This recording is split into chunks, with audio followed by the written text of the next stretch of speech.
The United States are quick to condemn other nations around the world on a whole host of issues, from political alignment to economic choices, yet it's on human rights that the US is the most hypocritical of them all, as federal inmates are being executed in a final purge prior to Trump's imminent departure. When Trump came to power, and in fact during both his election campaigns, he claimed that he would be a champion of the justice system, famously stating to Hillary Clinton during one televised debate that he would get her arrested. Yet with time ticking away before Trump hands over the reins to Joe Biden, the incumbent president appears to have gone on a federal killing spree, executing more prisoners since he's been in power than all other state executions combined, making him responsible for more executions than any other modern president.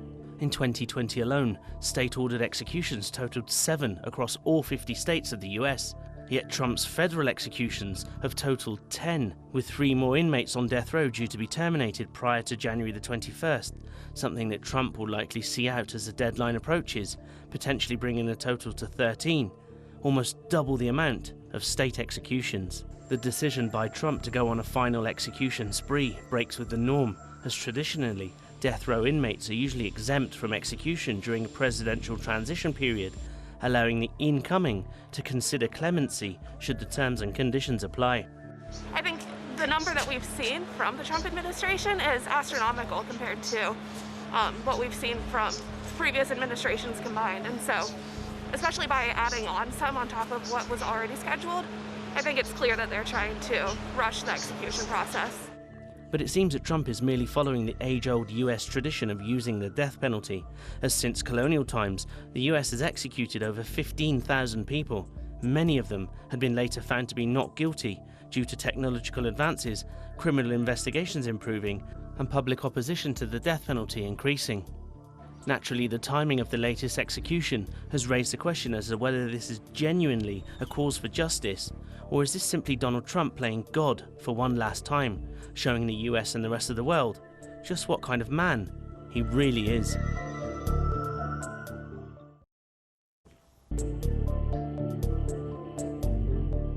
Trump has shown he's not shy when it comes to stirring racial hatred in the US. His mishandling of the Black Lives Matter movement was one of the key reasons he lost the presidential election to Joe Biden, leaving behind a country deeply divided along a racial line in the process. The sentiment is reflected in the US criminal justice system, especially on death row, as since 1976, only 21 white defendants have been executed for crimes against black people, yet 297 black suspects have been executed in the US for crimes on white people, clearly showing the system is racist to the core. Trump's also demonstrated a history of racist views, labelling the Black Lives Matter movement as a destructive entity, not designed to bring equality and justice to black people, but to bring the entire US infrastructure to a halt, something that's baffling to hear. The stated goal of BLM organization people is to achieve the destruction of the nuclear family, abolish the police, abolish prisons, abolish border security, abolish capitalism, and abolish school choice. That's what their stated goals are. This is not the agenda of the black community. This is the agenda of an extreme socialist, or worse.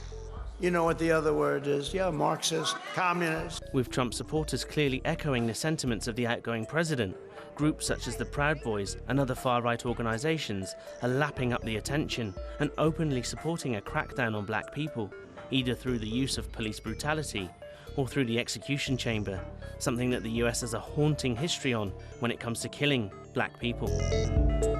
Yet the situation may be about to change in the US, with President-elect Joe Biden stating that he is in fact against the death penalty, and should the conditions be met, he can end the act with a stroke of a pen. However, Biden, like many others before him, still has a lot to demonstrate that he can turn his words into actions. Quote, "You won't be safe in Joe Biden's America." And what's their proof? The violence we're seeing in Donald Trump's America. These are not images of some imagined Joe Biden America in the future. These are images of Donald Trump's America today. What now remains to be seen is whether Trump's last stand will be to execute the 3 remaining federal prisoners prior to him leaving, and more importantly, whether the US now, and in the future, considers its own actions before criticizing others.